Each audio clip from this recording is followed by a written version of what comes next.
What's happening, family? How we feeling this rising, man?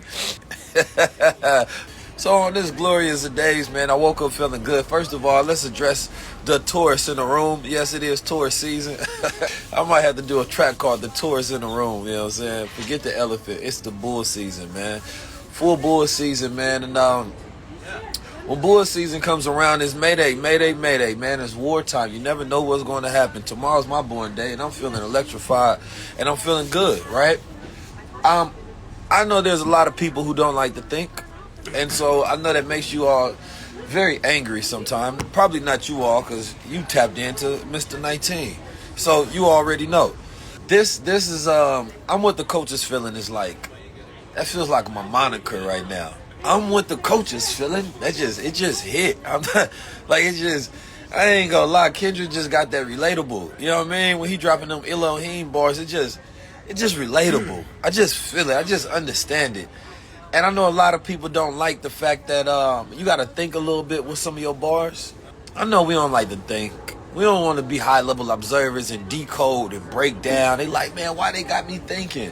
Society had you numb for so long. The moment you got to think, man, you feel like you being disrespected. Is you calling me dumb? That's how people start to feel.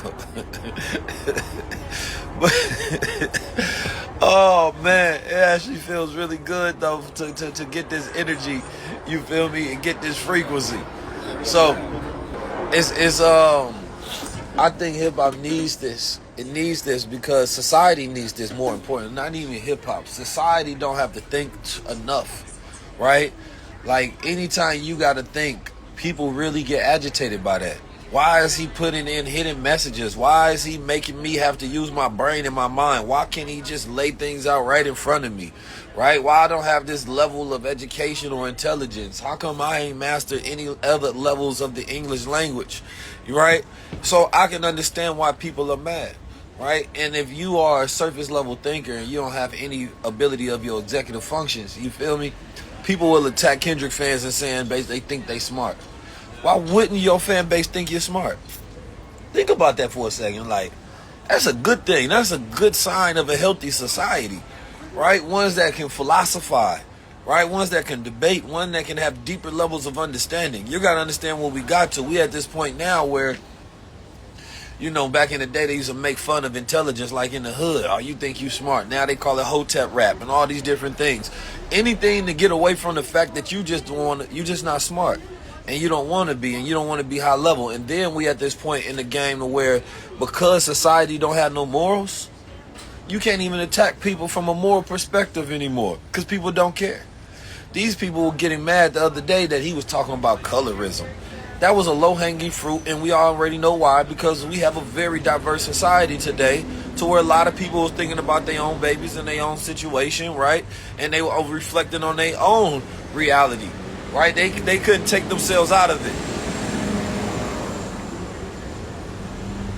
So they were personalizing it towards themselves. I get it. You were personalizing it towards you. This ain't got nothing to do with you. Right? Then people saying you West Coast bias. But wait a minute. Drake from Canada, the other character from America, this is a black American sport.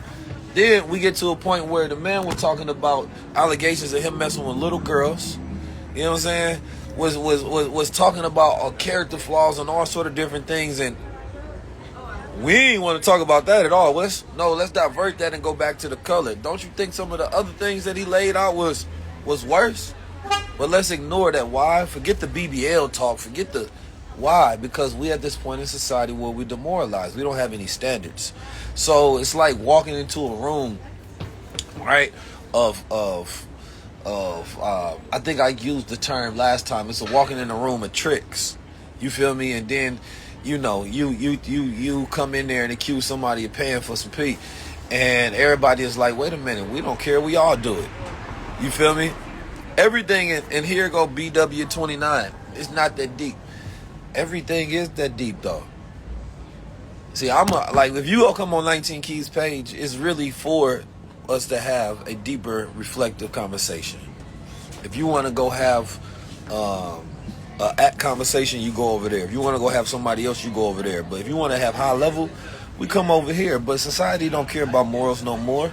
So this is why it's harder in battles now, and this is why it's clever what we're seeing playing out, because it's not about attacking or bringing up some gossip and some news. You know what I mean? Honestly, I don't really like that in rap, because a lot of times we'll see a rap war won because somebody done brought up a gossip. That ain't got shit to do with their lyrical capabilities or their skills. They just embarrass somebody, that's all. But I like the fact that when we can break things down, right, and it's showcasing your intelligence and your skills and your talents, right, because that is an actual competition. Who got the best dirt is not a competition. You know what I mean? That's chatty patty. You feel me? Like my good brother Dane Dash would say. You feel me? Like, that's lame in my opinion, because it takes away from the talent of the person that you're talking to, because you brought up an imperfection when you probably have an existing one that nobody knows about. So I like the fact that now what we're seeing is, we're saying goddamn Kendrick is masterfully crafting, right, messages, decoding, breaking down, right, what's going on with his opponent. That's a different level of dissecting that most people can't get to, and what it showcases is why you at the top and why you the master of this craft that you are in.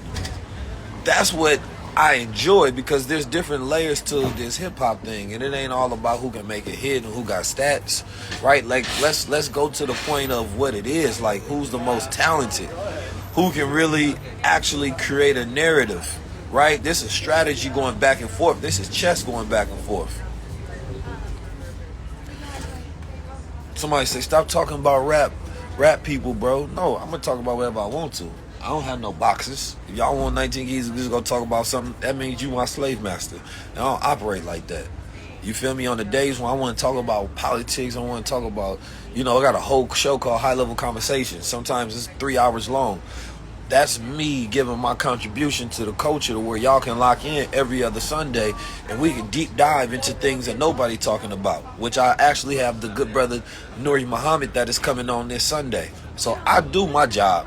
You feel me? So if you want some high level, go tap in when I'm doing that. Now I'm high level on this because hip hop actually does matter, and it does play a role in our daily lives, and it does control the frequency of society. So we're not going to act like it's not important.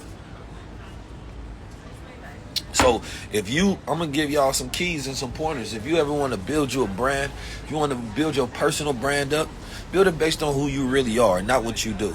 And this is what I teach when I consult people. If you building a brand, a personal brand, build it on who you are. So therefore, people can't put you in the box when you're showcasing who you are and what you're interested in, right? But if you build it based on what you do, then that's all people want you to do. It's not a job. This is a life for me. It's completely different. You dig? So anyway, Nuri Muhammad gonna be dropping some real bars. It's gonna be crazy, fantastic, fanatical. You dig? So anyway, let's get back to this. So I love the 616. I love how he has it as a Bible verse. He has it referencing Euphoria. He has it referencing OJ, right? He has it referencing different aspects of Drake timestamps. He has it referencing all these different things that you can have these conversations. And I think that that's a beautiful thing. I think that that's a powerful thing. You feel me? And if hip-hop got to the essence and the core of that thing again, it can be beautiful. I think Drake is the king of the industry. I do. 100%. Drake present, by far, he wins. The glove don't fit. Why you mean? What's the glove? He put that double M. Number one, that double M, that's that Rick Ross glove. The glove don't fit, must have quit. That goes back to the OJ. You know what I mean? That means it's a murder.